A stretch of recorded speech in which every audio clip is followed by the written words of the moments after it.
In the 1980s, Mount St. Helens in Washington erupted and produced all kinds of volcanic material, including rock called dacite, just like this one, and sent it in for radiometric dating. The results? This 10-year-old rock showed ages from 340,000 to 2,800,000 years, all for a rock that we know was only about 10 years old. Remember that, as we learned last time, some of the ejecta from Mount St. Helens included already formed minerals mixed in with the magma, something scientists would normally try to isolate. This particular sample was collected by religious apologists working for Answers in Genesis, and they wanted to get erroneous results, so their sample was not properly analyzed. They didn't follow geologists' procedures to isolate or eliminate contaminants. Instead, they sent it to a commercial lab, one that cannot determine young rocks, rather than a lab with the precision required for scientific research, which can and commonly do evaluate for young rocks. Make sure that they didn't do this, that this lab wouldn't do this. They requested that it be dated with potassium argon, one of the longest ranges possible. And they gave misleading information about the amount of argon that should be expected. Now, this isotope is fine for rocks that are hundreds of millions or even billions of years old. But having such an extreme range means that it would have an error margin of hundreds of thousands or even millions of years. Though not millions and millions, like she said. At 2.8 million is not millions and millions. She's just exaggerating to sell her lie. Now, this is why scientists often test the same rock using multiple isotopes and compare them. Because the one thing she got right was that several studies have been done on rocks around the world to validate radiometric dating, but she said they fail all the time. It is possible to mess one up once in a while because this is complicated. You have to know what you're doing, be careful about it. So while we can't say that it's never failed, because there have been a very few times as these techniques and technology have been developed, but neither can we say what she did, that it fails all the time. Because mistakes are rare and are overwhelmed by successes, with many different dating methods constantly being done all over the world that firmly establish geologic strata beyond dispute. The museum docent would have known that, of course, but remember that this part is being played by a preacher, and what we're supposed to see as a museum is really his church. That's where this was filmed, so we shouldn't expect to see analytical, logical thinking going on in this movie. Look how he responds instead. Okay, so we can't actually prove it. So what's the biblical idea about the age of the earth? See that? Pure credulity. First of all, science isn't really about proving things. It's more about what is or is not supported by the evidence. Evolution is, and Genesis is not. Genesis can only be believed on faith instead. But that being said, we actually can prove this, not just with radiometric dating consistently with several different isotopes, but with other methods too, and not just with the age of the Earth, but with taxonomy, embryology, genetics, the morphology of each of the transitional species that this ridiculous movie is trying to dismiss and ignore, hide away, and lie about.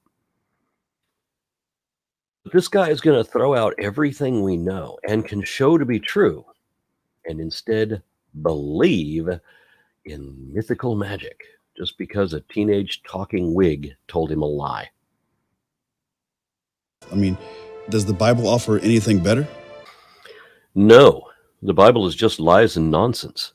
The Bible is but one book out of a library of different religions' supposedly holy scriptures presented as the absolute truth and the revealed word of the one true God, whichever God that may be. Because the God of the Avestas, of Zarathustra, is different from the God of the Adi Granth of the Sikhs. And those are different from the God of Abraham. Religious tomes are literally stupefying.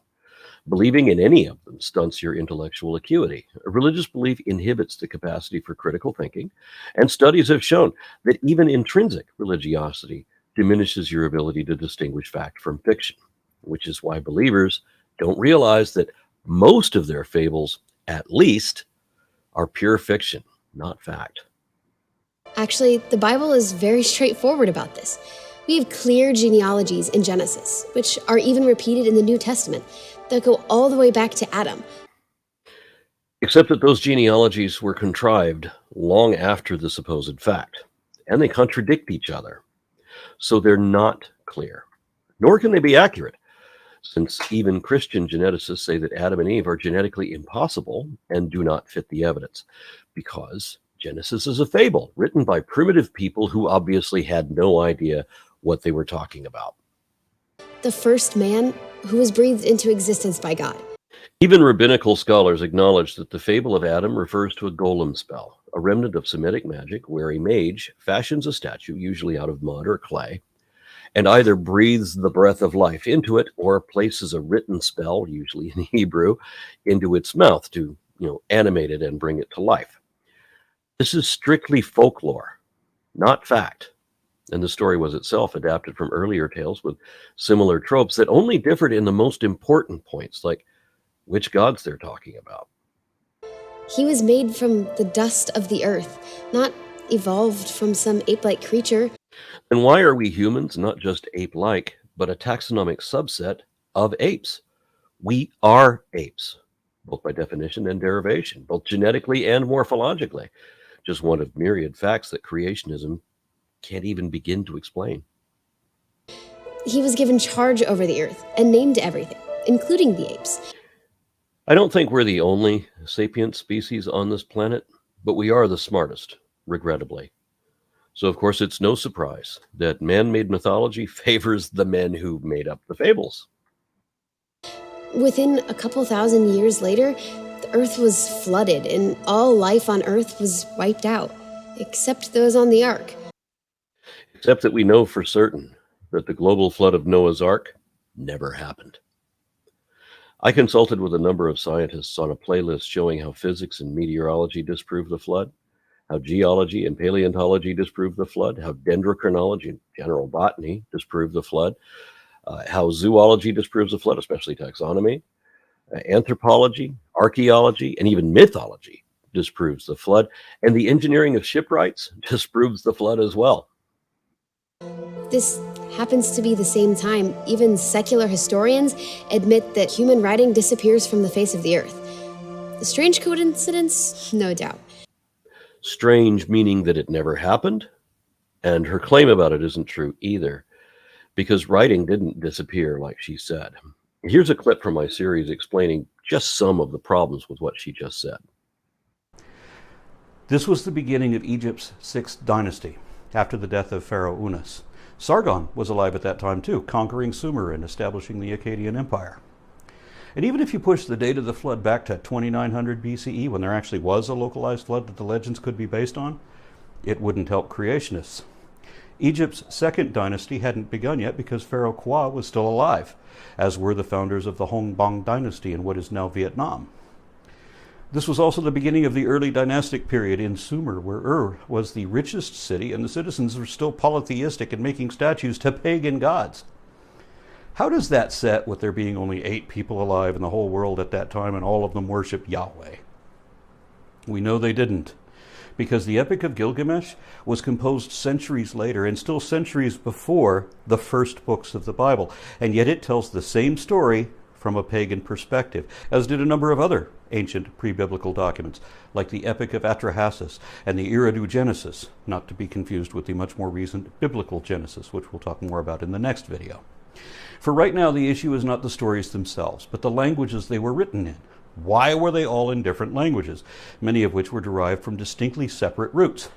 If everyone in the world was supposed to be descended from the same Iraqi just a few generations earlier, they should all be telling the same story in the same tongue and text. So what about the type of text these legends were written in? Around the ancient world, people who were obviously not descended from Noah independently invented their own original and unrelated writing systems no less than 5 times. Whereas if we took anything in the Bible to be literally correct, that wouldn't have happened. The oldest of these written languages are pictographs from Uruk around 3300 BCE. These were replaced with the world's first syllabic text, such that by 2500 BCE, there were already libraries and schools teaching children how to read and write in Sumerian cuneiform. So if there really was a flood, as all these creationist organizations insist, then that story would have been written in cuneiform. And every subsequent society around the world would have their written languages rooted in that style. Yet, the Mayans were still using phonetic symbols and ideograms in their pre-Columbian codices, and neither the style nor the writing or the language shows any connection whatsoever to anything going on in the Middle East. The Chinese apparently devised their volume of symbolic characters sometime in the 2nd millennium BCE, about the same time as the flood was happening, if not before. The Harappan civilization did the same, devising yet another completely original system of writing in a language and culture that knew nothing of Noah or his God, even immediately after that boat was supposed to have landed. When everyone should have spoken Sumerian and read cuneiform and worshipped Yahweh, but no. The rest of the world already had their own civilizations, languages, and even religions with entirely different pantheons preceding the flood and persevering right through it, completely oblivious to it. So, the Bible's clear that God breathed creation into existence. Again, no, it isn't. Because most Christians worldwide understand that when Genesis says that God said, "Let the earth bring forth the living creature after its kind," that's an allowance and illustration of evolution, not an incantation of magic words to poof every kind of life into existence out of nothing. With all the planets in order, spiraling through the universe in perfect order. With rogue worlds and other debris hurtling through space at thousands of miles an hour, crashing into each other so that every solid body bears impact craters and other signs that the universe is boiling chaos. But even the most violent car wreck will still seem strangely peaceful if you watch it in really slow motion, like the way our universe seems to be from our perspective. To sustain life. Days, nights, season, oxygen, it's all perfectly calibrated to sustain life on Earth. It's fair to estimate that on average, there are a handful of planets around virtually every star, out of hundreds of billions of stars in each galaxy, out of billions of galaxies. Yet in all of our exploration thus far, we haven't found any life anywhere else. I'm sure there's life out there somewhere, statistically there would have to be. But if there is, it's very rare.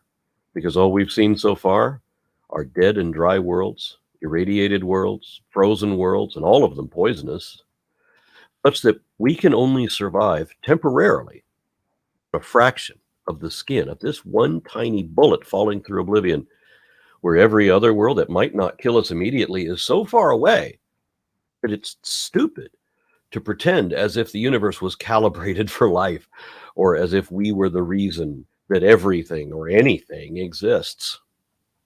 So if God created everything in perfect order, how do you explain Pangea? The theory that all the continents used to be joined together? Exactly. I mean, it's quite obvious that they fit together like a puzzle, but they've been moving slowly apart for over millions of years.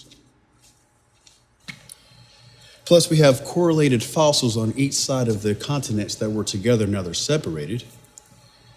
We can see this on the continents on each side of the mid-Atlantic ridge, for example, which is a 10,000-mile tear or rift like a baseball seam running right down the middle of the Earth. Have you ever considered that the continents were once together and were quickly and catastrophically separated, not slowly over millions of years? Yes, but there is no need to consider what was never supported and what was not even possible and has already been disproved. We have volumes of evidence for millions of years in many different fields of science, and all there is to the contrary is a small compilation of already falsified fantasy folklore with magic spells and a talking snake.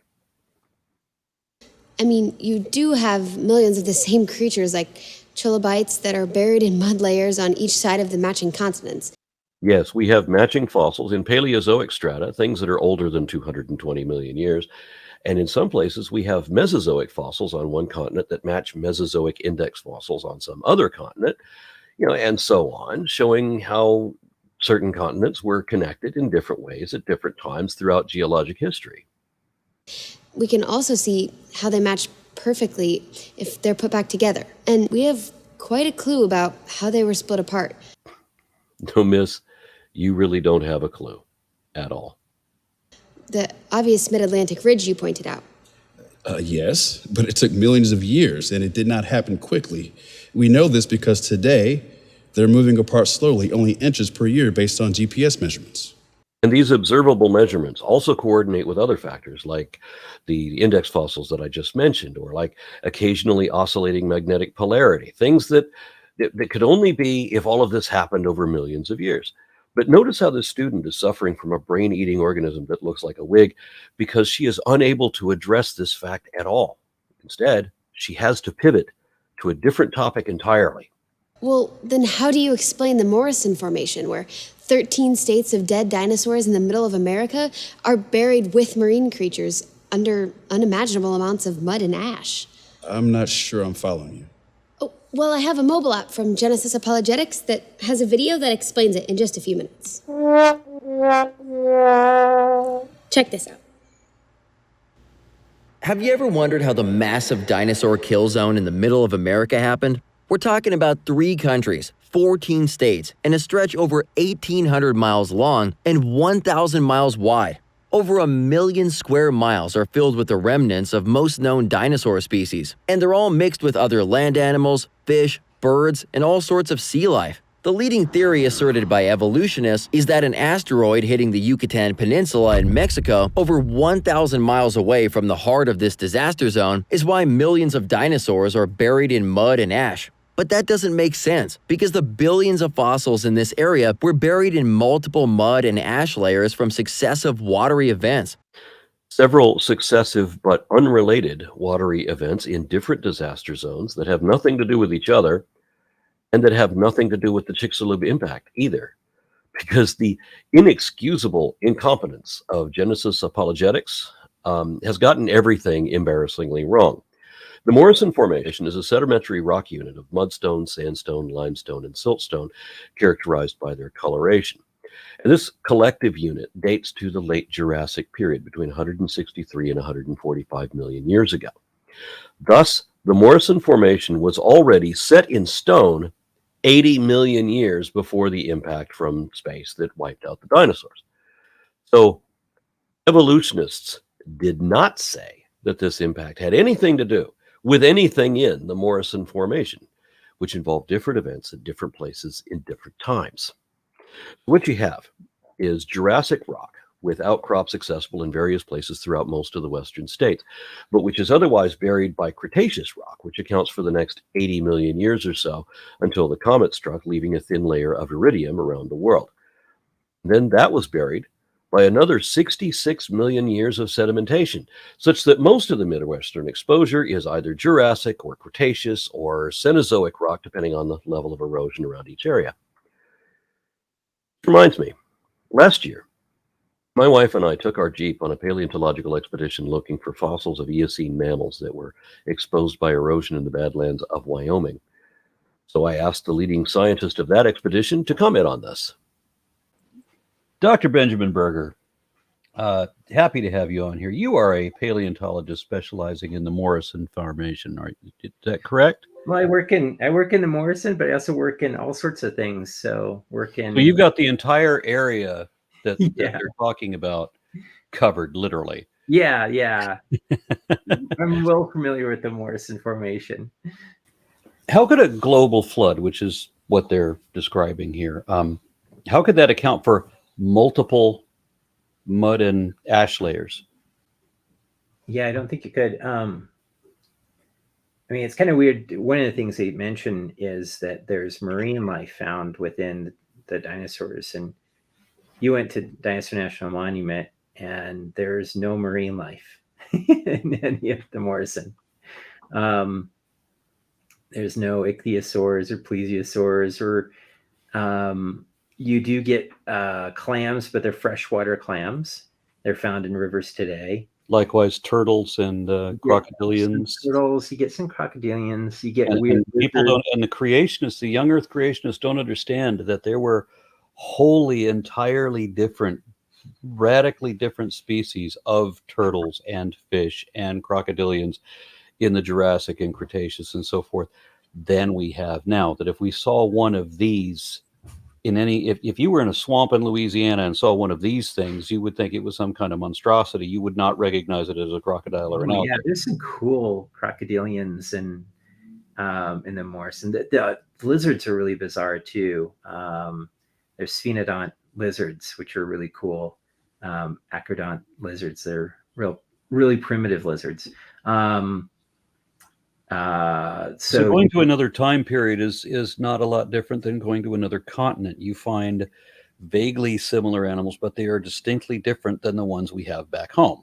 Yeah, they're really different. In the Jurassic, you're going back quite a bit, and so and to realize too that the time period of the Mesozoic is enormously long, and so when you go to different layers of rocks, you find very different dinosaurs. And so you can say if you're interested in a ceratopsian dinosaur, which is the ones with the horns like Triceratops, you don't find those in the Morrison because they hadn't evolved yet. So you have to go to places like Denver, the Denver Basin, or places like southern Utah, or up in Montana, or Alberta, Canada, where a lot of the ceratopsian dinosaurs have been found. You don't find them in the Morrison because they hadn't evolved yet. Their ancestors are there.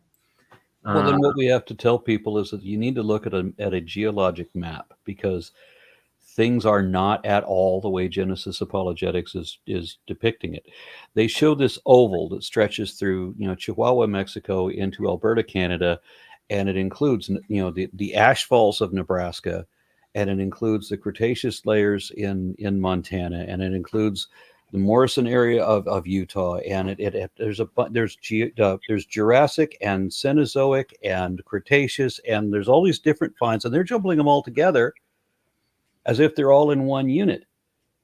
And what we have to remember is that you can find Jurassic fossils all over the world. You can find Permian fossils all over the world. You just dig down enough, you will find these different layers. And the ash falls that you were mentioning that occur in all these different places can all be independently dated, and they all consistently show the same time periods.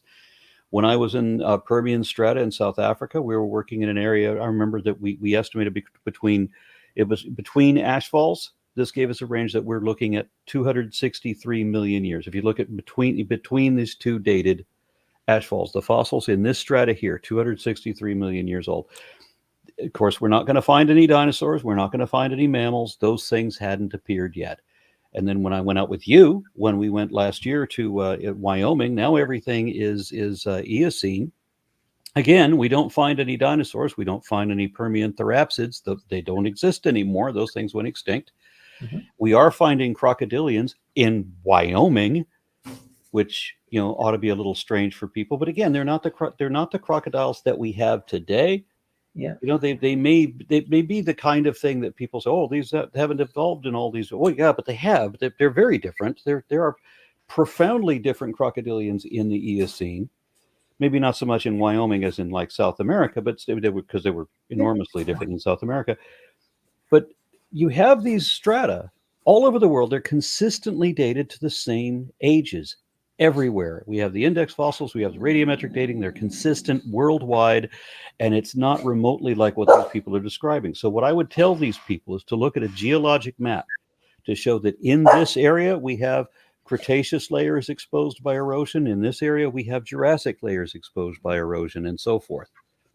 Yeah. I mean, it's crazy, but the Earth has all of these layers of sediment that have lithified, and they contain, all these different layers contain different fossils depending on their position. So the stuff that's like on the top is stuff that's much more recent and looks a lot more like what we have living today. And then the further back you go into time, the stranger and stranger the fossils become. So, yeah. So, and then these multiple watery events, because I just described that this was caused by multiple watery events that cause ash falls, and I'll get into that again in a moment. How do multiple watery events cause ash falls? Like, say, the one in Nebraska, the ash fall in Nebraska, because we've got another one in China where everything there was Cretaceous. There's dinosaurs. There's no modern mammals. There's no modern birds. Everything's definitely Cretaceous, Mesozoic fossil forms. And then you get into North America, Nebraska, and it's not just because it's on a different continent. There's no dinosaurs Everything is extinct American mammalian paleofauna. Nothing from the Mesozoic era at all. So we have, and this ashfall, the one in Nebraska, they're trying to correlate that and the other one with a global flood. How inconsistent is the idea of a global flood with the Nebraska ash layer that they are now that they have lumped in and are calling the Morrison formation? Yeah, it's kind of a weird idea. It's actually early. Oh gosh, if you go back like 500 years ago, a lot of scientists back then had this kind of weird idea. They were trying to rectify two theories that came out. One was called the Neptunism, and the other one was the Plutoism theory of rock formation. So how rocks actually became rocks. And so the Neptunism idea was that everything was caused by the movement of rocks by water. So whenever they would see any sort of layers of rock, they would say it was caused by water. The Pluton folks believed that everything was formed by volcanoes and layers of ash. And this was a debate probably in the, I don't know, like around the time of Leonardo da Vinci, a little bit later on probably into early 1600s or so. So before really geology was a field, there were people that were describing this, I think, like, how rocks actually formed. There was actually a third idea that rocks were actually living creatures and that maybe these crystals were like fungus that was living deep in the earth and growing. So those ideas were really kind of old-fashioned ideas from, a long time ago. I also suspect that some analysis of early fossils way back in the Middle Ages and earlier would have prompted, well, certainly in ancient times, would have prompted the idea of things like Gorgon or basilisk that could turn something into stone with the gaze of its eyes. Yeah, there was lots of really interesting ideas at the time, and they were just like debating these things, and they would get into heated discussions about this, like which is the best method, because it obviously couldn't be both, right? It couldn't be volcanoes, and it couldn't be, well, it could. Eventually we discovered it's both, right? And then people started discovering things that were laid down by wind, like sand dune deposits. And then people discovered glacial tills that ice move things as well. And so as we made more of these discoveries, those theories fell to the wayside. It wasn't just one or the other. It was that the Earth has volcanoes in some places, and other places it has an ocean. It's very heterogeneous, meaning it's just like, it varies. The topography varies where you are, right? So you could be near the ocean, and it's going to be different types of sediment movement and deposition in those locations along a coast, versus like in the middle of the Gobi Desert with windblown sands, or up on top of a mountain peak, or in an active volcanic zone, right, where lots of volcanoes are erupting. So the idea that you could explain everything with just one mechanism was kind of laughed at, even by the early 1700s, with people that started to do a lot more geology. And by the time you get into like the 1820s, people start to really realize that, like, gosh, the Earth is very varied in its form, and you can't just study the geology in your backyard. You got to travel the world and see all these places and understand all of these different types of environments that rocks are forming at. So two of the formations that the young Earth creationists may be completely happy to blend together. I mean, well, let me add one: the La Brea tar pits in California. So we know how animals became trapped in the tar and they got stuck, and then predators come in, and sometimes the predators are trying to eat the animals that are stuck, and then now the predators are stuck too. And so we know how that happens, and that has nothing whatsoever to do with the notion of a great, worldwide flood.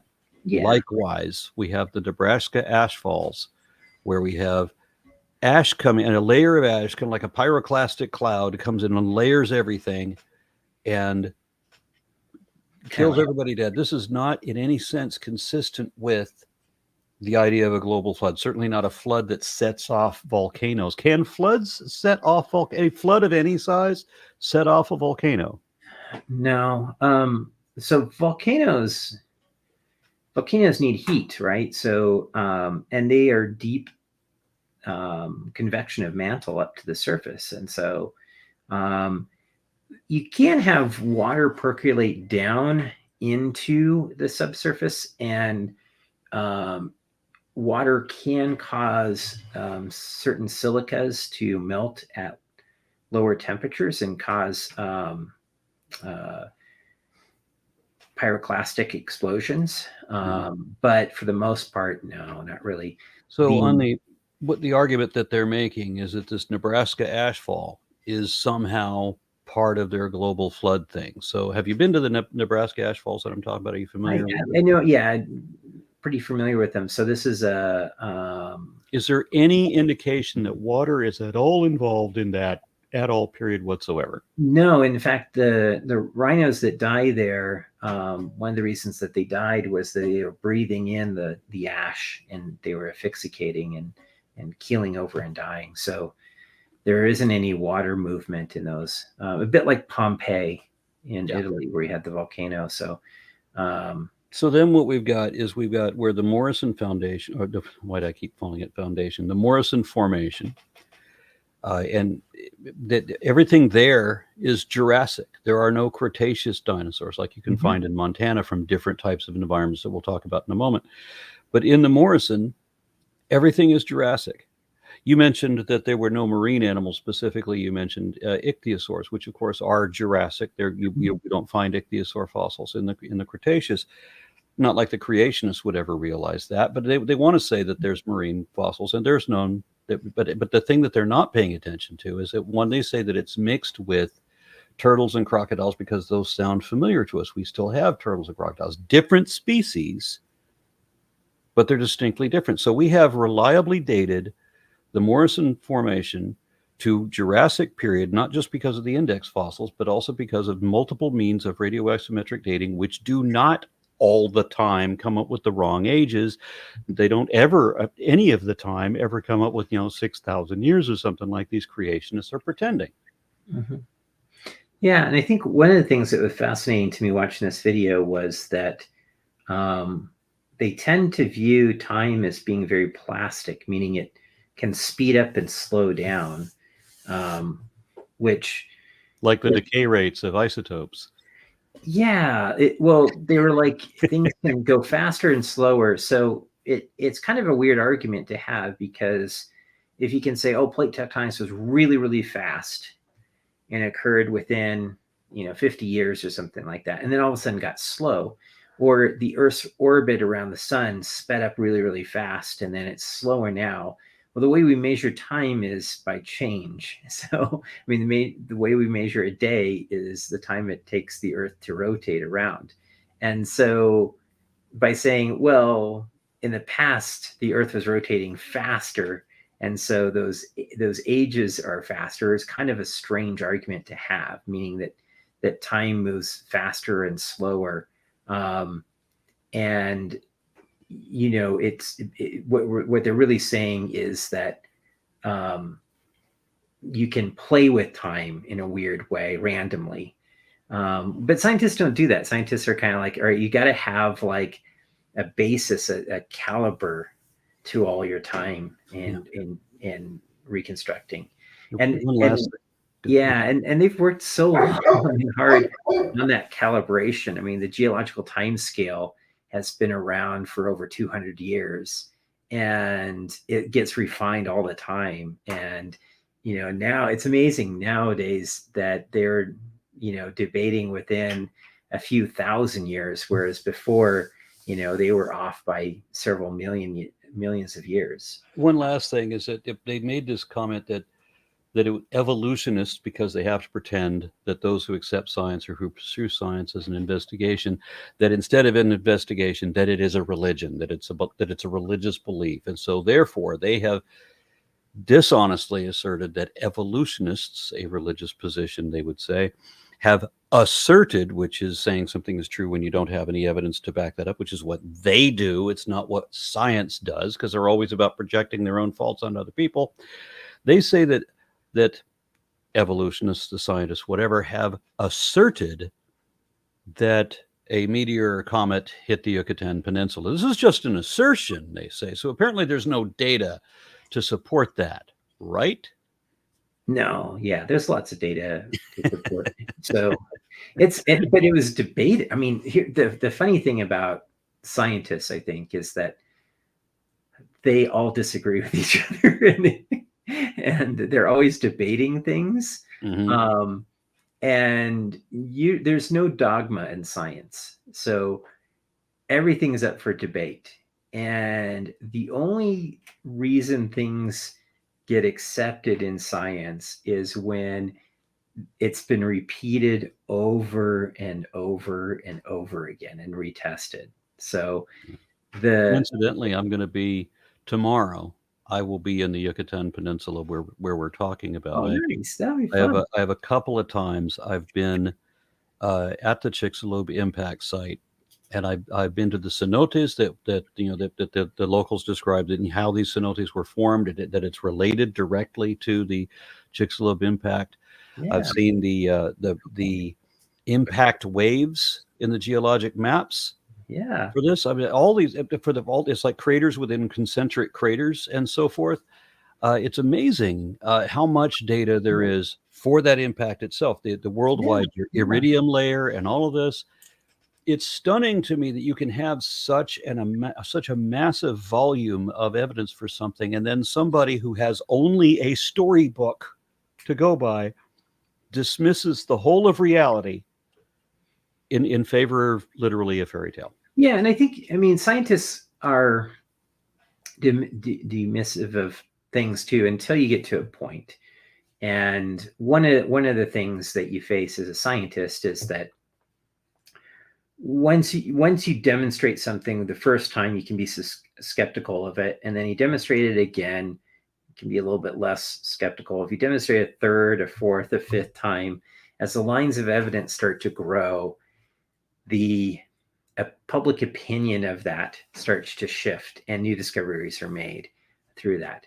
But that initial discovery often sparks a lot of debate. The asteroid impact hypothesis, when that paper came out in the 1980s, was an enormous amount of debate, and it took about, I remember, 10 years or so before people started to say, this might actually be right. And then it was another like 20 years. People are still writing books and analyzing data and going to new places and looking for more information. And so when someone makes a discovery in science, oftentimes it takes a long time before it actually gets into a textbook. And oftentimes at that point, new discoveries are being made that starts to refine that information. And so you had like the initial impact crater that was dated to the right time, and they say, well, this could be this, and then you find another fossil find in North America that had I can't remember what the thing was. It was also dated to the same time as the impact crater in Chicxulub, but there was some feature about, I wish I could remember what it was, that these fossils, these fish, they have something in their gills. They've got like some mineral or whatever that's crystallized shards raining down into the water. This is at the same time. So this is the same. The only thing that this is consistent with is an impact. And then all of this other data keeps compiling that lines up with the impact thing and doesn't line up with anything else, including the worldwide iridium layer. So it's a little irritating for me when you just ignore everything to say, well, we don't have to pay attention to that. Yeah, and I think, I mean, I've known scientists who have taken a position on a touchy subject, and maintained that sort of, like they are right and everybody else is wrong. And sadly, I've met scientists like that too. And oftentimes, over the course of a period of time, they're those ideas fall out of flavor, and because the evidence going against it becomes so much, It's like the people that said that, birds are not dinosaurs, and we've amassed so much data to that now. Yeah, It's exactly. stupefying that anybody could still try to hold that position. Yeah. There's also vast areas of crumpled and buckled geology from land masses that were laid down wet and then folded. And this action was obviously driven by rapidly subducting plates. Excuse me? And it goes really fast. Do you have a comment about that, sir? Yeah. Well, that's what I meant by the plasticness of time that they're talking about. Did you know that the continental, that all of our geological strata was all laid down wet? Yeah, and then it was like subducted really, really fast, like within like really fast time span. At least they didn't do the expanding Earth idea, which is a really weird idea for plate tectonics. But yeah, interesting. Do you have an explanation for the jagged strata? Oh, it's just millions of years of so there's lots of different types of deformation on the surface. So we can have anticline syncline relationships. These are where based on what they call orogenic events or mountain building events. Where now this is to help some people along. I'm thinking that I got this right. I may be remembering it incorrectly, but as the North American continent is moving, say, westwardly, the forward end of it, the western coast, is going a bit slower than the east, and this is because it's also colliding with what would become California and Oregon. Mm-hmm. Yeah, so you get these subduction zones, which they talk about. So these are, this is actually pretty new geology. In the last 50 years, we discovered subduction zones. Discovered it shortly after World War II. But this idea of subduction zones is that the continents are moving across the oceanic rocks, which are heavier, and the lighter continents are being pushed up against them. And as they're being pushed up against these other plates, the oceanic crust, it rides over it and causes them to basically dive underneath the continent. And that creates a zone of lots of earthquakes and a zone of lots of volcanoes.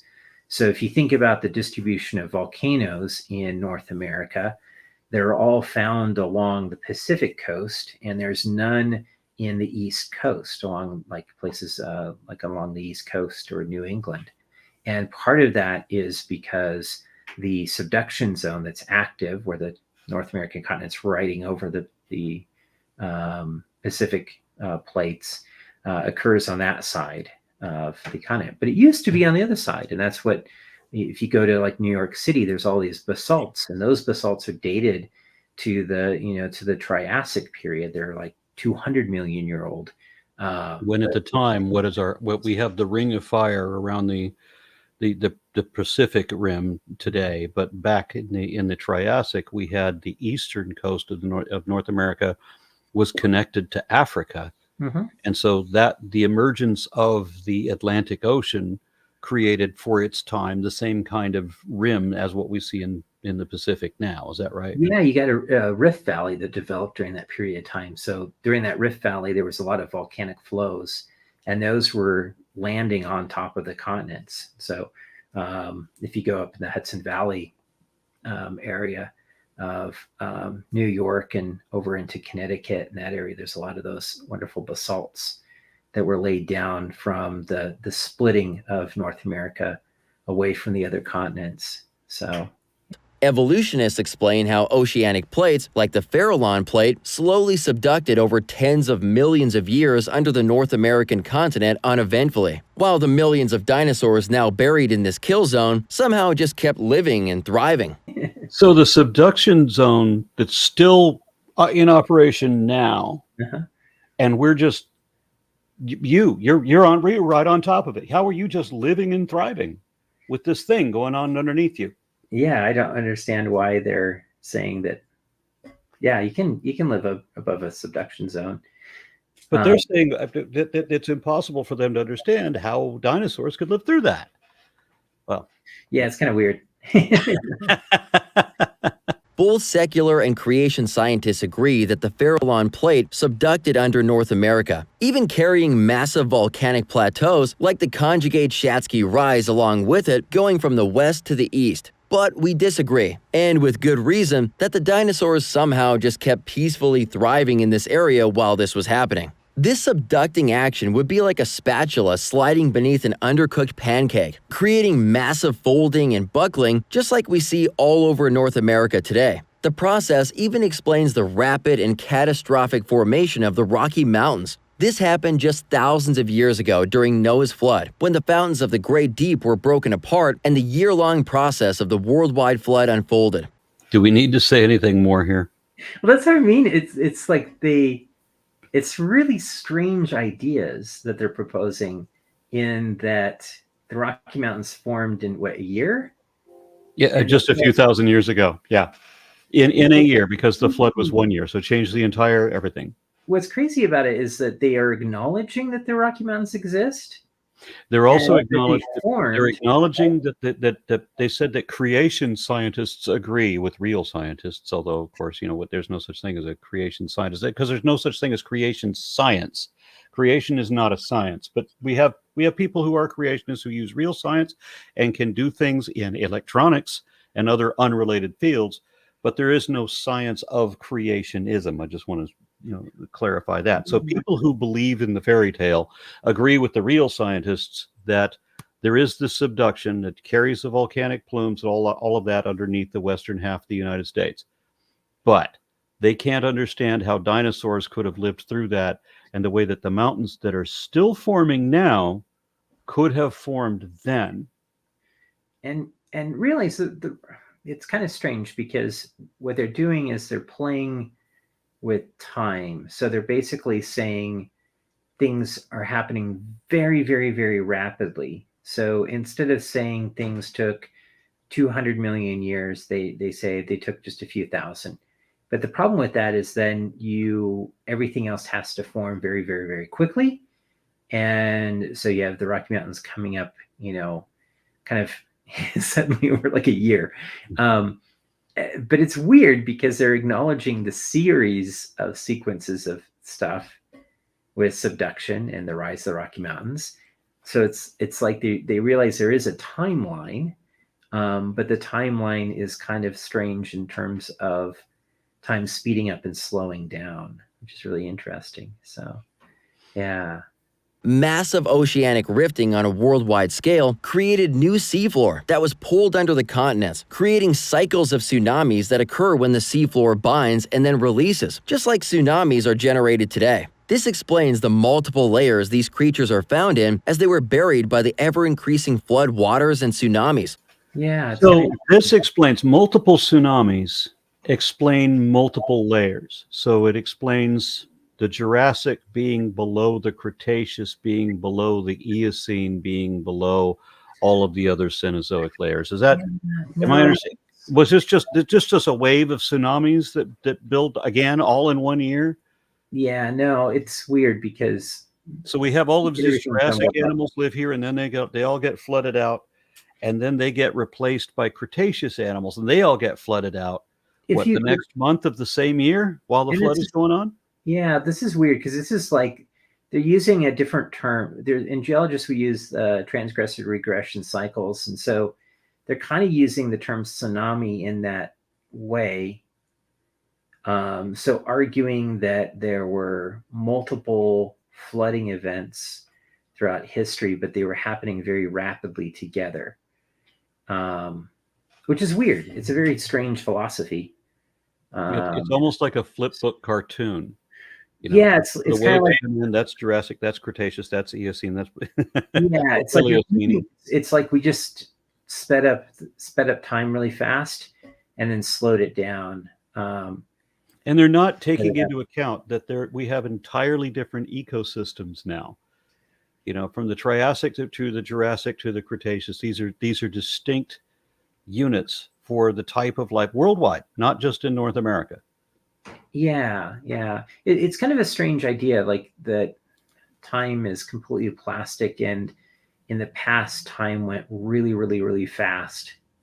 if anything, if you study some of the physics that's coming out nowadays, there's a notion that time is actually slowing down since the beginning of the universe. But it's kind of weird that they have this, like, it's like a YouTube video, right? That you hit the like little speed up button, and then you If time was slowing down, how would everybody's talking like no. Mickey Mouse, and then you stop it and pause it for a while, and then you hit the button again, so it goes really fast. Yeah, it's kind of interesting. It's interesting that they acknowledge all these things, because they acknowledge that the science is out there. They could just say, not even mention plate tectonics, right? It's really weird that they talk about these things. These dinosaurs were buried furiously, with over 90% of them now found disarticulated or torn apart. So, explain to me how being disarticulated is actually evidence against a flood, and indicative of like if you have like a lake or a coastal tsunami, or that you have like a river flood situation, and then you have predators who were not on the water's edge who then come in and eat. Well, I don't have to have you explain that. I think I just did. Yeah. I don't know if you can. So that's how these animals get disarticulated, because the other animals that didn't die come in and then tear the animals apart. They don't get, nothing gets torn apart in a flood. Yeah, you could get a bloat and float, which is what they call it. That's where you have an animal that dies.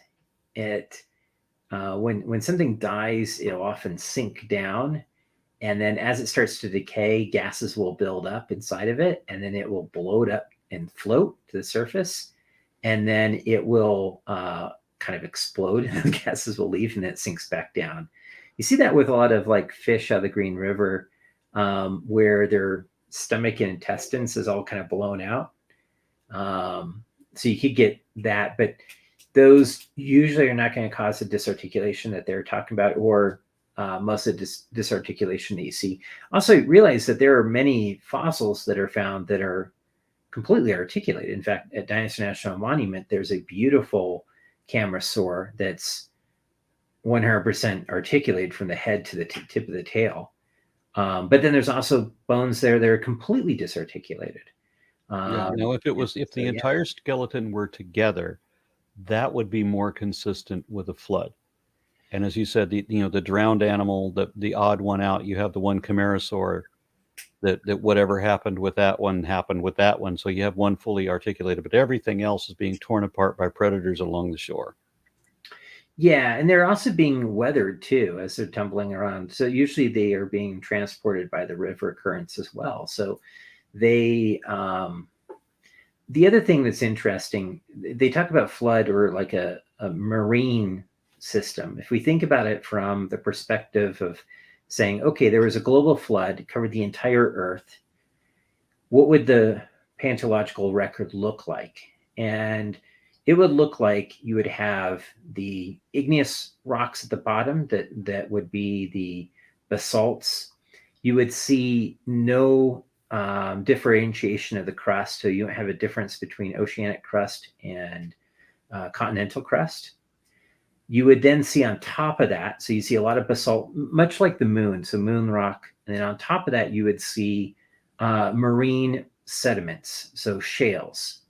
So thick bits of shale, kind of like the Manco shale that was the Western Interior Cretaceous Seaway. So you get then a big bout of shale. And then on top of that, then you would get sort of the modern fauna that we have today. And that would be it. So you would have a single layer that you could go from one place to another place around the world. You wouldn't necessarily see this difference in all the different layers. You would see a very clear zonation of igneous rocks when the Earth was cooling down, a layer of marine rocks that may have a variety of information, and then on top of that, you would have the recent rocks that we have today. So you'd see a zonation of that, and you might have like a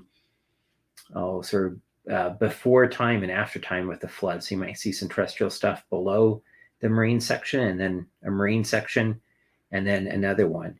Now, you could argue that the global flood didn't last that long, so that zonation, that marine zonation, wouldn't be very thick. Say it only lasted, 60 years or 100 years, then you would just see a very narrow zone of that. But you could trace it. You'd see evidence of that and be able to trace it across the surface of the earth. The other thing is you wouldn't see as many of these basin kind of fill in mountains, right? So to create a global flood that's going to cover the highest peaks in the world and cover Mount Everest, right? You're going to have a very deep ocean. And then you also have the issue of where is that water going to be? Why is it the oceans were at the sea level at what they are today? So you have to explain a lot of stuff, which they don't seem to do. But it'd be a weird planet to see like a big global flood like that, and then loss of the water over time. So Many of them are even found choking on mud as they died, with their necks arched backwards. I think we've talked about this once before, that since these dinosaurs have effectively avian skeletons, that the type of vertebrae that they have is such that on some experiments with chickens is that it's easy for the slightest disturbance to push the chicken's head back and even gradually move it back. Yeah. But not forward. They don't, because the construct of the vertebrae is such that it would be more difficult to turn a chicken's head toward itself than to tip it back. And the same is true of all these other dinosaurs. And it's simply because they have avian vertebrae, that they have the skeletons of birds, which of course they do, because birds are dinosaurs, which is why they go into this supposed death pose. There is no indication, nothing at all, to imply that it is even possible that they were choking on mud.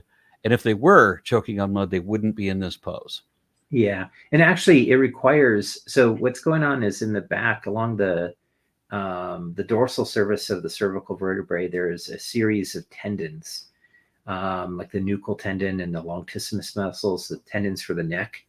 And what ends up happening is when the animal dies, and especially if it's in a dry environment, those tendons start to shrink as they dry out.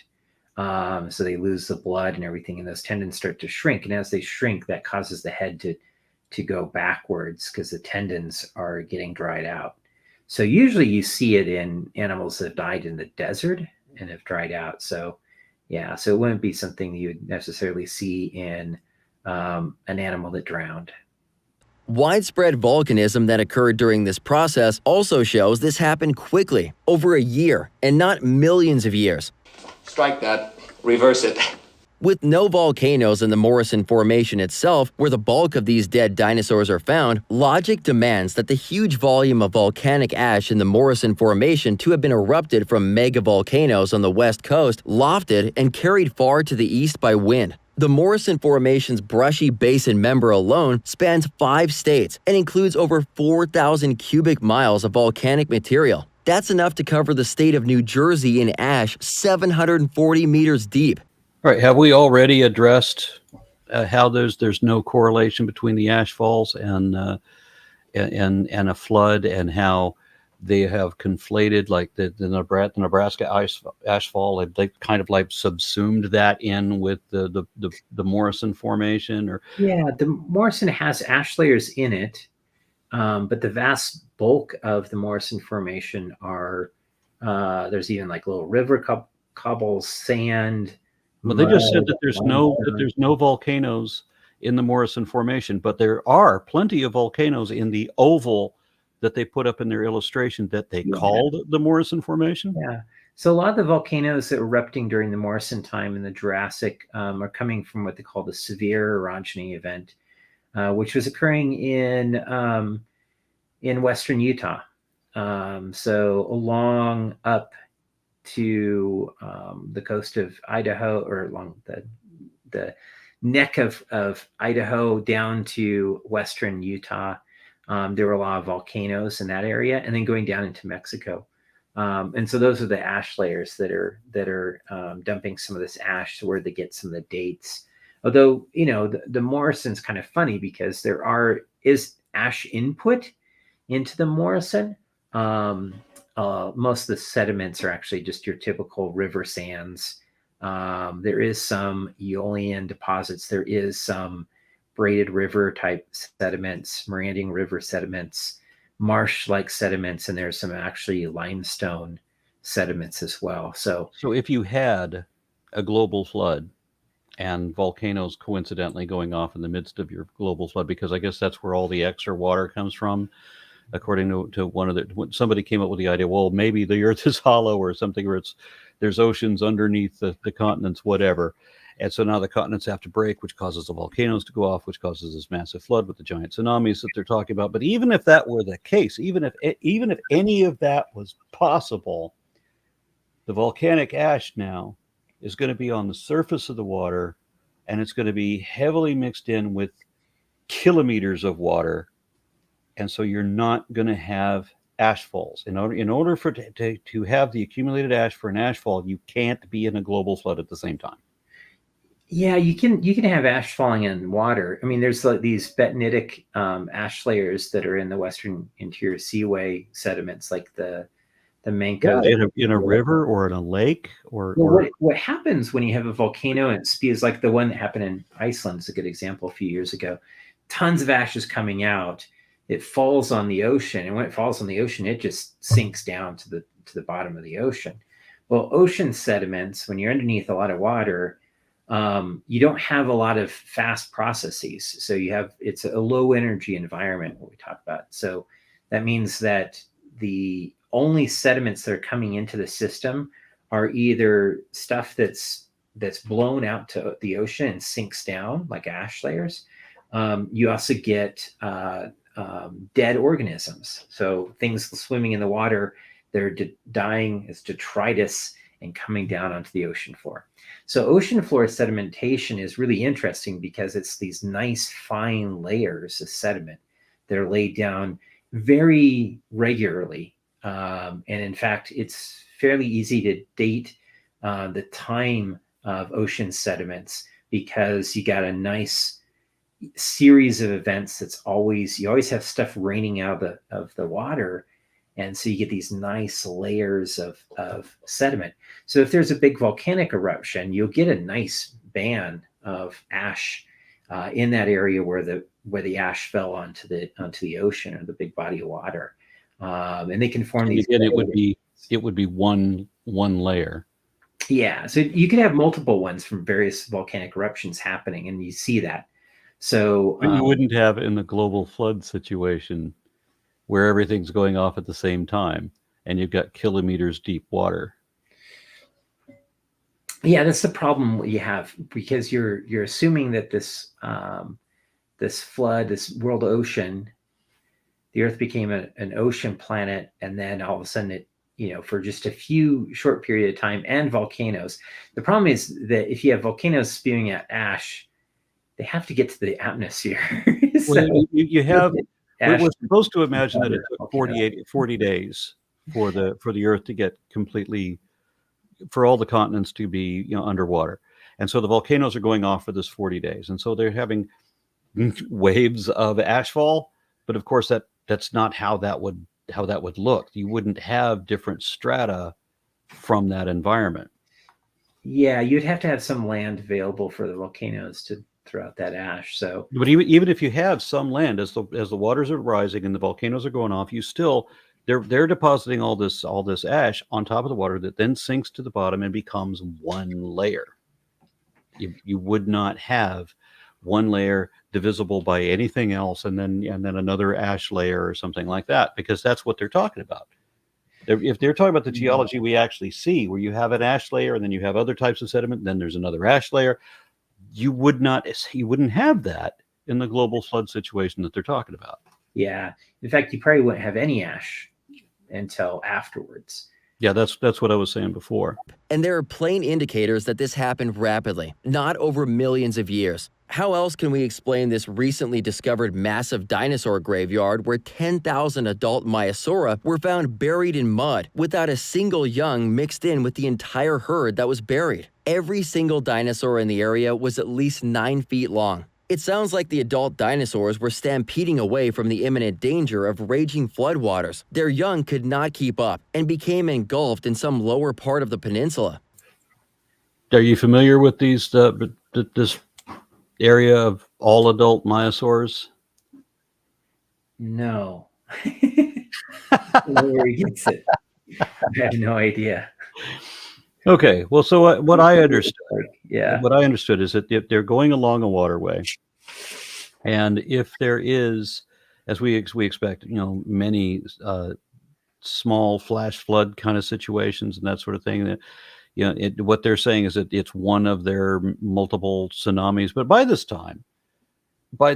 time, you wouldn't have like one herd of things where there's only the big ones and not the little ones. Okay, you can explain that there's a flash flood, maybe, and some of the big ones can hang on and some of the little ones didn't, or maybe it's at a time when they're egg layers, so this is in a season where they don't have the babies. Who knows? But this contradicts the other thing that they said, where it's this jumbled mass of all these different things. So if it's a jumbled mass of all these different things, then that's evidence of a flood. And if it's just the adults, then that's evidence of a flood too.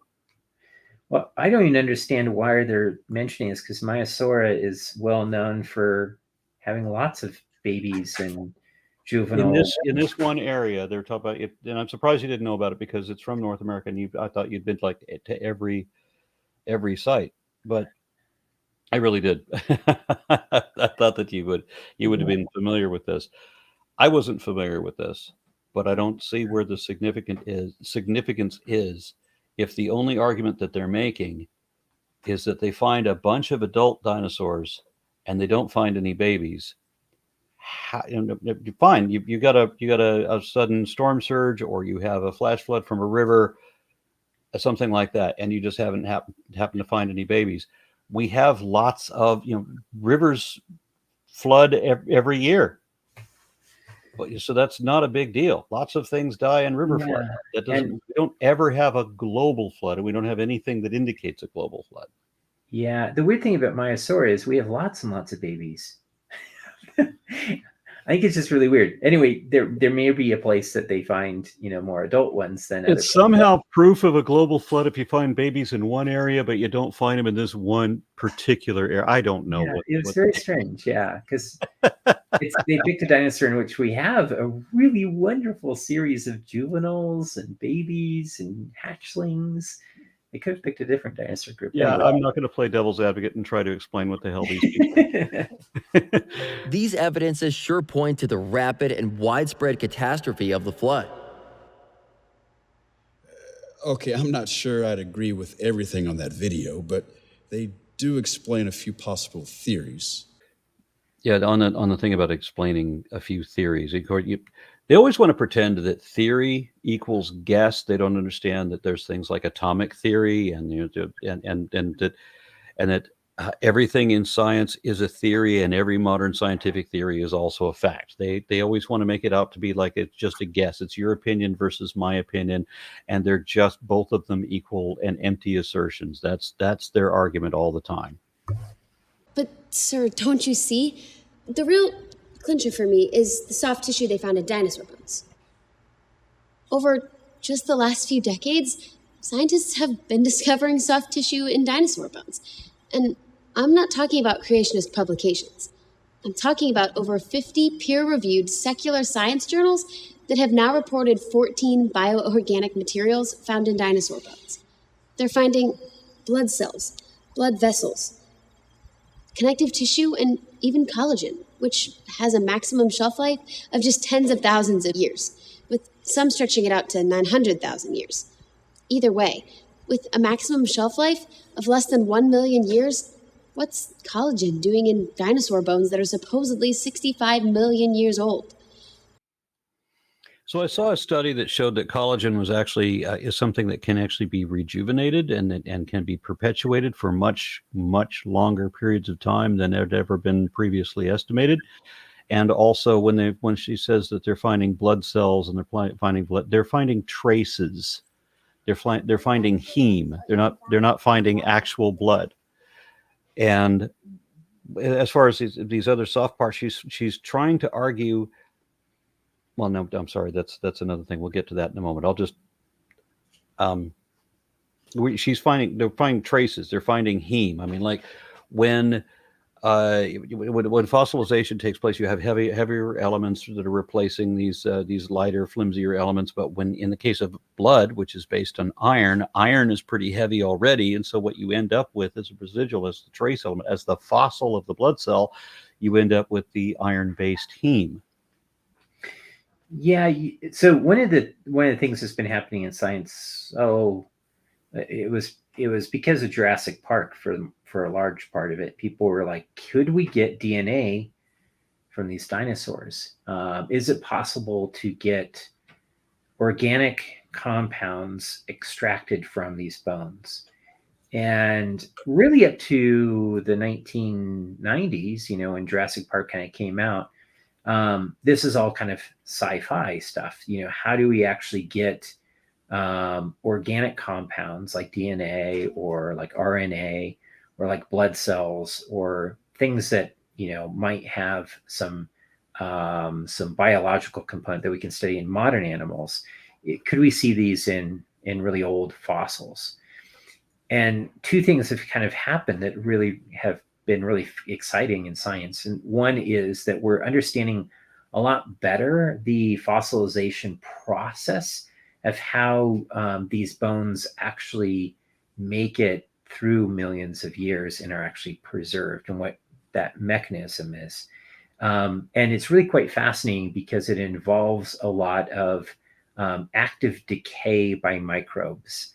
So microbes working on the fossils and replacing certain parts of the animal as they feed on it. So you think about when you bury something or something gets buried that's full of organic content, like a dead dinosaur, it's a really good food source for the microbes that live in the soil and live in the dirt.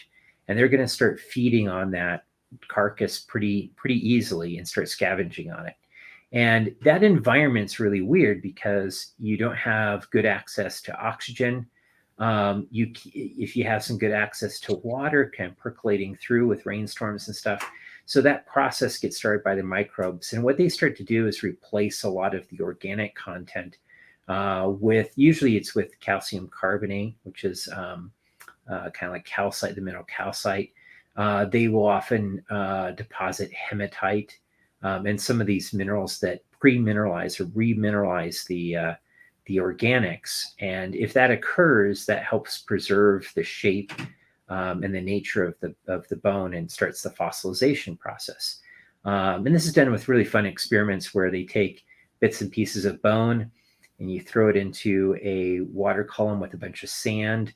And if you kill off all the microbes and bleach the water, it will never fossilize. But if you leave don't bleach or don't clean the water and just use dirty water, you'll start the fossilization process pretty quickly.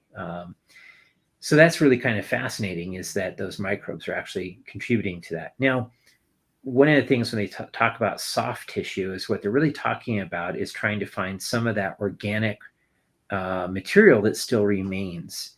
And one of the things that happens is as things get buried, if they get buried fairly deep in the Earth's interior, they also are subjected to a lot of heat, and that breaks those carbon bonds really easily. So it's the reason like we heat up stuff to clean something. It's a great way to kill germs, and it also can cause a lot of these organic compounds to break and fall apart. So oftentimes those carbon bonds break and become smaller carbon chains that form things like octane and propane and natural gas, methane, and those then seep up through the ground. But what people have been discovering, especially in places like the Hell Creek Formation, which has really good, exquisite fossilization, is that in certain environments that were not buried very deep, that stayed pretty shallow, that you had this microbial action of mineralization going on, you can actually get some of the tissue to actually still be present. And most of these are collagens or proteins or keratin. So things like nails. One of the things, there's a scientist that I know that's been working on some stuff with leaf cuticles. So this is like a collagen that is preserved on the leaves that you can actually study fossil leaves. And so these are materials that are able to preserve because in life they were fairly strong and they were not easily replaced or fed upon by these microbes. And so they can stick around a little bit in certain environments. And that's kind of exciting. So we're starting to find some of these things. That doesn't mean that they're necessarily very young or very old, but that there are these unusual occurrences where you can get some of this material still being preserved. Yeah. Many dinosaur bones are even found unfossilized in places like Madagascar, Alaska, and Montana. Okay, now that's going to be a big question for me, because I interviewed for this series. I interviewed Mary Schweitzer, and she said something funny, strange, about how she said that the dinosaur bones were unfossilized. She had to call into question, well, what does fossilization really mean? And I just thought it was a weird place for her to go, than to just to declare that there's no these are not pure bone. But she's saying it is, because she was using a kind of confusing language that nobody else uses. So how would you phrase it? Is there such a thing as unfossilized bones? Yeah, so the way usually we define it is whether they've been what we call remineralized or permineralized with, typically that means replacing the organic molecules with inorganic mineral, such as calcium carbonate, which is the most common way. You can also have silica replacement. You can also have hematite replacement. You can have pyrite replacement. All sorts of different types of minerals can be replacing the original organic content. So when we talk about the fossilization process, we're talking about what they call lithification, that is turning the rock into a stone. For my students, I have like two pieces of wood. One's petrified wood and one's modern wood. And it's really easy to tell which one is fossilized, because if you hold it, the one that's fossilized is going to be really heavy. And that's because all of those spaces, all that inside the wood, have been infilled with these heavy minerals, mostly calcite. And a modern one, the modern piece of wood, is really light. It'll float in water. And you can really feel that very quickly. And so that's what we usually mean by the fossilization process. However, I think what Mary Schweitzer is basically saying is that, you can have something that's like buried in the ground, and for whatever reason, the microbes don't take to it. The groundwater is not moving through, so it's very dry. You can start mummifying. You may not get a lot of that mineralization going on in the bone. And you have another one that maybe is in a place where you can get a lot of groundwater, and there's microbes, and there's a lot of mineralization going on. And if you put them side by side instead of which one's older and which one's younger, you're not going to be able to tell, because the local environment will actually cause the mineralization to vary quite a bit. So, so oftentimes there's this big question among paleontologists is, what's considered a fossil? How old does a fossil have to be before it's considered old? And it used to be always like, about 10,000 years old. If it's less than 10,000, it's considered modern. If it's more than 10,000, it's considered older.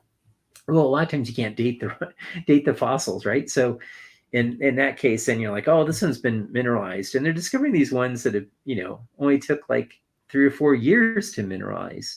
And then other places where they have things that have not mineralized and look, have mummified and still have the original content. So there's some really weird examples of people digging up graves and finding mineralized human skeletons that are only a few hundred years old. The most famous one is the soap lady that was discovered, I think, in Washington, D.C., that Joseph Leidy worked on, a famous paleontologist back in the day, that had been replaced by phosphate. because of the local environment. So you can get weird mineralization going on very quickly, or other times not occurring over a very long period of time. So yeah. Even the founder of the largest dinosaur museum in the world admitted that usually most of the original bone is still present in a dinosaur fossil. I mean, just look at how stretchy and pliable this dinosaur bone is. It sure doesn't look like a 65 million year old rock to me. I've never seen dinosaur bone stretchy. It's pretty hard. You talk about the microscopic bit of collagen that is deep in the interior of a particularly large bone, so very well insulated, the way that it was buried, the way that it's, it's a thick bone and all like that. So you can only get these little bits, you can find with a microscope, and then you still have to give it a mineral bath to kind of demineralize it. And I interpret that as kind of like unfossilizing it to get the whatever remnant of the original material out of it. So, I mean, they have to go through a lot to get this. Yeah. And it takes weeks in an acid bath in order to get something that still has any kind of a stretch to it. Exactly. But the way that they portray this is as if they found blood and meat, and it's like the original bone. Have you ever found, on any of your digs, have you ever found original bone on anything that was more than a few thousand years old? No. And we never find any soft tissue in any. The only soft tissue I've ever found is that we sometimes find some keratin on turtle shells, and that's really, really rare. And usually it flakes off really easily. It doesn't stick around very well. Yeah, I think I remember we found you and I, when we were out in Wyoming together, we found like a zillion turtle shells. Yeah. There's lots of turtles. They fossilize great. Their bones great, nice porous. They fossilize perfectly. But the outer rim, the keratin sheath that sits on top of the living turtle shell, it's like your nails, right? That type of material. Even though it's hard, it should preserve, but oftentimes it doesn't.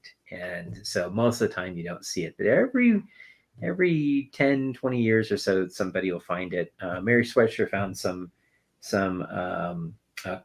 bits of enamel claw, or a little claw on their bird in Madagascar that they were referring to. So yeah, every once in a while you find it. All right, Dr. Berger, thank you very much for this. I very much enjoyed going on that trek with you into the Badlands of Wyoming last year. That was an amazing trip. Yeah. Damn near killed me, as these trips tend to do.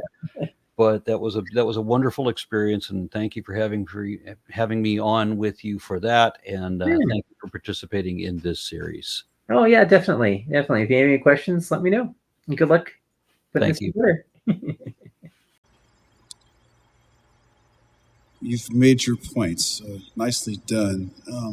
I bet to seal the deal, it'd be nice for a creationist to find a living dinosaur somewhere in the swamp in the Congo.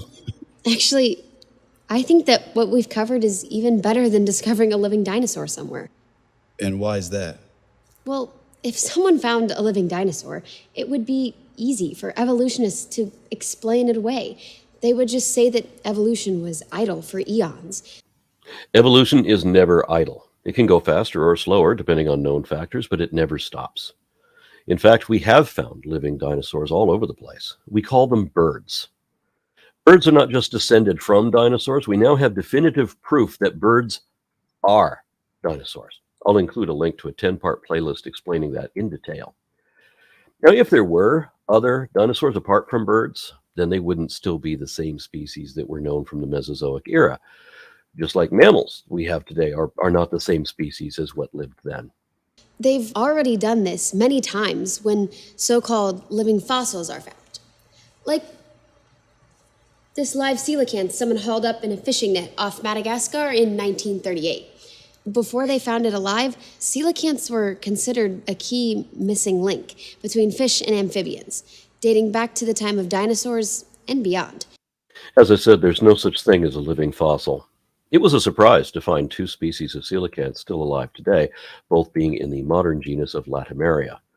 They are not the same genus that were known from the Cretaceous period, or the Triassic, or the Permian, Carboniferous, or all the way back to the Devonian period. What we have now is different than what there was back then. Those things back then really are indeed extinct. I got to complain because I've been hearing this exact argument since I was 12, and that would have been 1974. And I can't tell you how many hundreds of times I have corrected people on this misunderstanding and what this means, and how we did not depend on the coelacanth turning into future species, or that existing species had to go extinct. Coelacanths were just an example of the type of fish, by which we now have many other examples besides coelacanths. For crossopterygian fish, we've got many examples now. But this is always being misrepresented by people who don't know anything about paleontology and don't want to. So I do get tired of listening to the same old shit all the time from people who do not want to learn. It's irritating. So, the reason that the discovery of dinosaur biomolecules, cells, and tissues is even better than finding a live dinosaur is that the laws of chemistry hold evolutionists accountable for claiming either that thermodynamics, the process by which tissues break down, were idle for eons, or even more far out, that the bioorganic materials are not even there. But because we know these bioorganic materials were present when they were living, and we still have them now, leaves undeniable evidence for Noah's flood staring the world right in the face. The surprising durability of collagen is not evidence of Noah's flood. What a stupid thing to say. Think about this. Dr. Mary Schweitzer, the scientist who discovered soft tissues in dinosaur fossils and who is still the go-to expert on that topic, told me that she was a young Earth creationist before she started working in the Paleo Lab. But now, after all these discoveries, she's still a Christian, but she's an old Earth evolutionist Christian. She has seen the evidence firsthand, more of it than you know about, and she knows it better than you do. Yet, she came to the opposite conclusion. What is it she knows that you don't?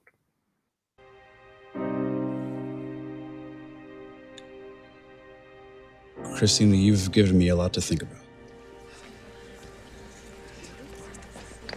Can you believe this new job? Just get out of here.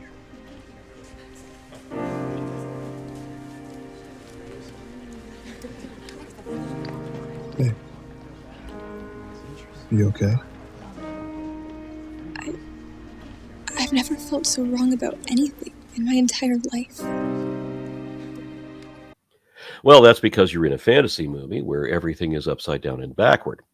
If you want to be more wrong than you've ever been about anything in your life, become a creationist. Because I find it remarkable how believers can be consistently proven to be absolutely wrong about absolutely everything 100% of the time for such a long time and still pretend as if theirs is the absolute truth.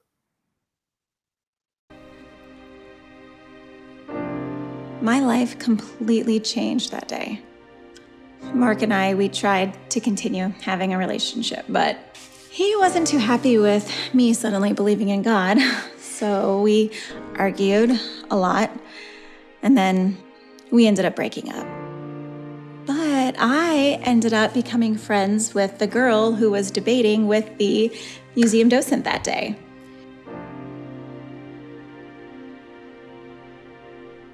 She showed me the truth.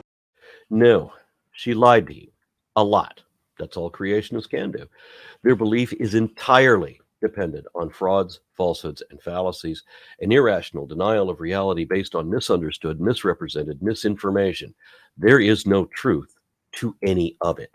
Anybody watching now, you want to say that there's truth to creationism? Let's have that discussion. Show me something that is actually factually, verifiably true that is also indicative of creation. Oh, wait, I've already made a bunch of videos like that, and none of you could ever cough anything up.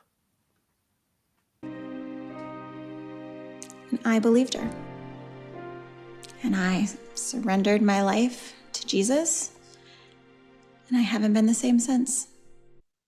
So you believe in God only because you were duped by pseudoscience nonsense?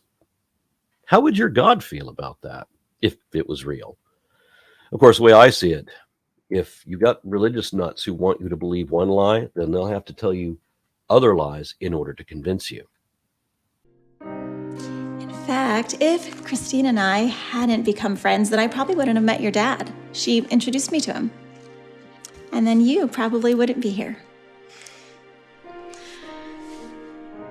I love you, sweetheart. And I want you to know that you can believe that God's word is true. Except that it's not true. None of it. And it's not God's word either. Every word in that or in any other scripture were all penned by mere fallible men who should not even have pretended to speak for their gods. But the choice is yours. True, the choice is totally yours. Okay.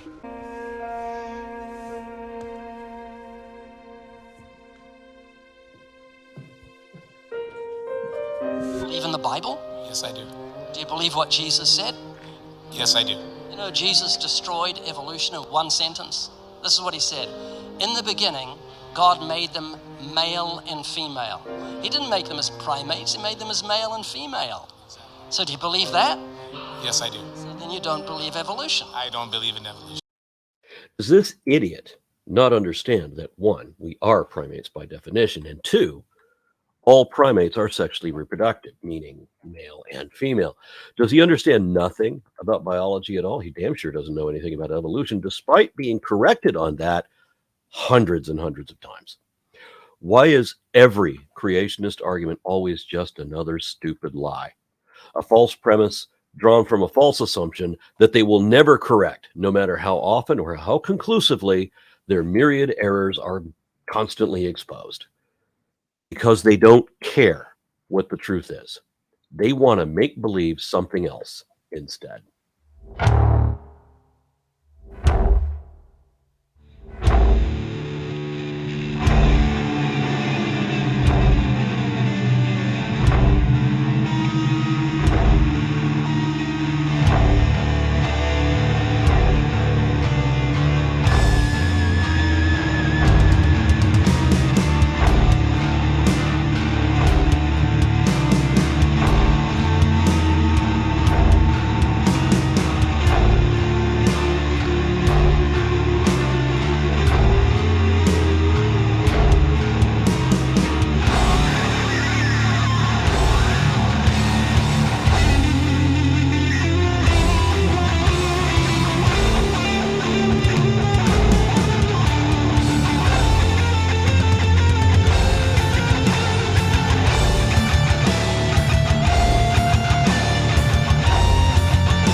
Okay. I wanted to ask about this this decite that she mentioned a moment ago from Mount St. Helens, where she says that all the time they do these radiometric tests and the ages come up wrong all the time. And I've heard of a few rare instances in which something was expected to be relatively recent, or in the development of radiometric dating processes, that some things were done incorrectly, and they've since clarified on how to do it in a clean room, or how to isolate for contaminants, and the procedures on how the metrics actually work, all of that sort of thing. Can you speak to any of that? Yeah. So this study they're referencing was a study that was, it's kind of interesting. So I read the paper that they reference. So Mount St. Helens erupted in 1980.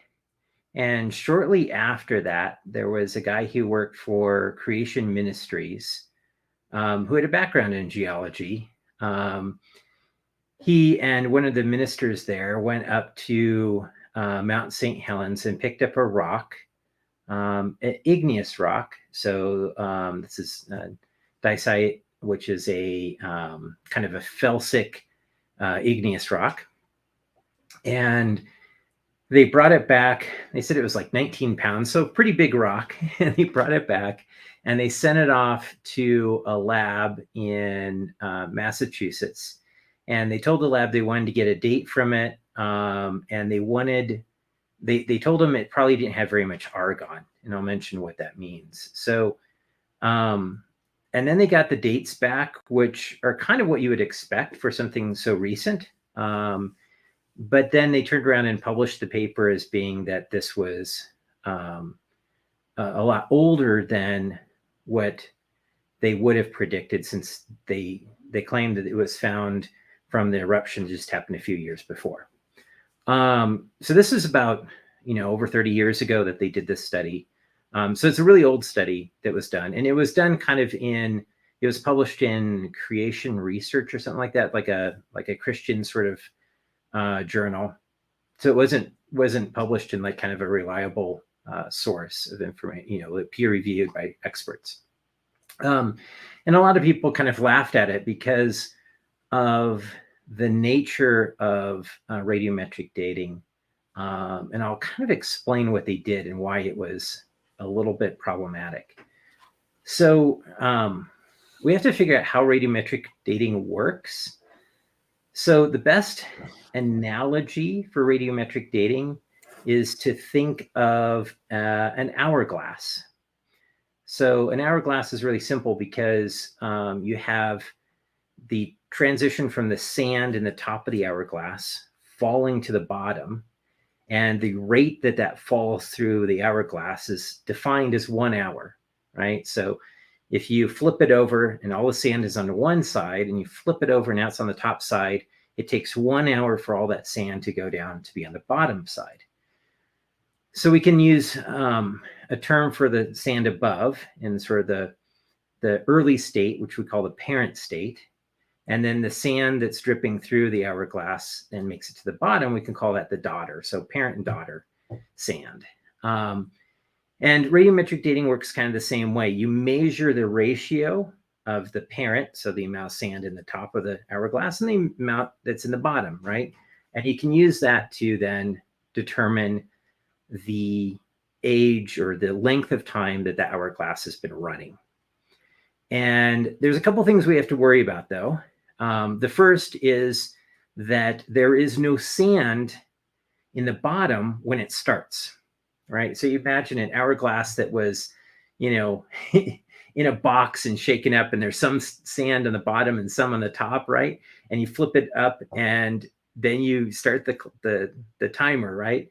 And then you say, well, it's been sitting on its side for a very long time, and so we were able to stop it. So one of the things you have to be sure of is that there is no daughter sand, that is no sand in the bottom when you start it. So, if you have an hourglass, you have to wait until all the sand gets to one side and then flip it over.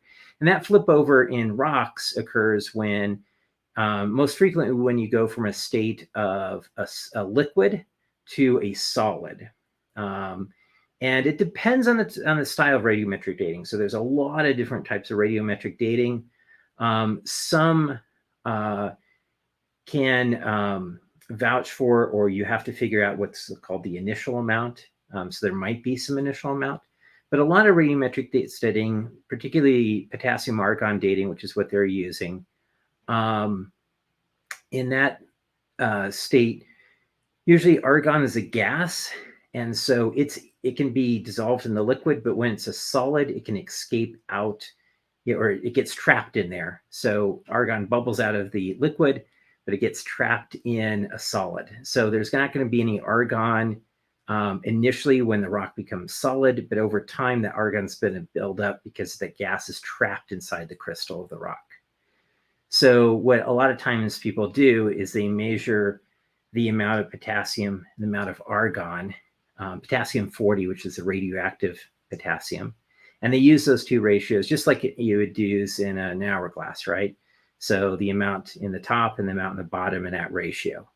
So we can define something called a half-life, which is really important. And that's when half of the sand has gone through the hourglass. So if for an hourglass, it's at the 30-minute mark. And that's when the ratio is 50-50, meaning it's half and half. And so oftentimes when you're doing radiometric dating, you kind of look for using radiometric dating in which you're kind of near the half-life, because the problem you have, and this is a good point with the hourglass, if you flip the hourglass over and there hasn't been very much sand going through and you're measuring that ratio, you are going to get a lot of air because that you have to measure both the quantities of sand. So the fact that there's so little of the daughter product, which in this case is the argon, meant that they had to have a really, really sophisticated instrument to be able to measure the little trace amounts of argon in the rock. And so that's going to bias them. So if they underestimate or overestimate that argon, it's going to affect the ages quite a bit because so little is in the bottom of that hourglass. So it's like you have that jerk friend who like has the hourglass and he flips over and then instantly sets it back down and he said, how much time passed? Was it 2 seconds or 3 seconds? And it's going to be hard to tell. And so a better way of doing it for dating in this case would be doing something like paleomag, which is done for things that are less than 1 million. Also, they use what's called bulk rock dating, which is an older technique of looking at pyroxene and amphibole for argon. Those crystals tend to be difficult to assess if there's any sort of damage to them. So oftentimes in those cases, they tend to lose more of the argon. So it's difficult to detect the argon. So more dating today with using modern techniques. We use things like zircons, which have gotten really good. So they can actually get many measurements of the ratios of the radioactive elements they're looking at in the crystal from lots of little points on a single crystal. And they don't just grind it up like they did in that study from long ago. The other thing they tend to do with potassium argon is look at biotite rather than pyroxene or amphibole, because biotite is a very fragile crystal. And what was surprising about that study too is that they didn't look at the ashes. So Mount St. Helens had a lot of ash, and it would have been more easier to actually study the ashes and date the ash layer rather than doing a bulk rock sort of analysis, which is kind of a brute force way of doing it. And if you look at it, there are error bars that are associated with them. So, if you're looking at some of the error bars are pretty big, hundreds of thousands of years error bars. And so that's going to be also, whether some of those are within the error of being at near zero. So it was a weird study when it came out. A lot of the creationists talked about it when it came out 30 years ago. And it had a lot of problems with the fact that there are other techniques that are a little bit better to use. And, people have actually dated a lot of those ash layers more recently and have found that they track really well to just a few thousand years old, especially some of the recent volcanic eruptions that they do. Most of the time when they're doing recent stuff, they will do either paleomag, which works pretty good. So that's studying the magnetism in the basalts. And the other thing that they do is carbon dating, because carbon has a really short half-life of around 5,700 years. And so that makes it really easy to use with things that are within a few thousand years old.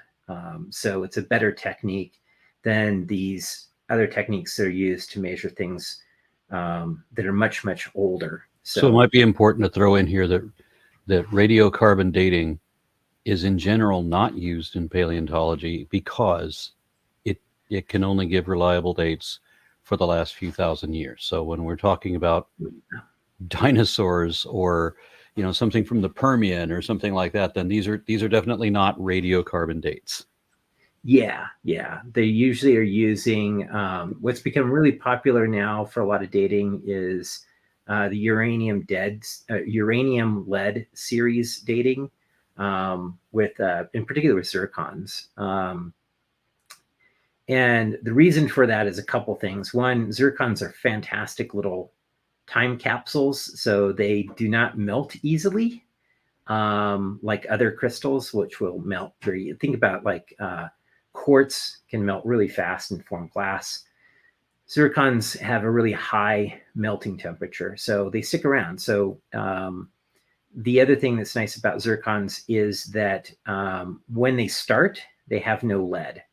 And so there's no lead inside of them because the lead does not bond to the other atoms in the crystal lattice.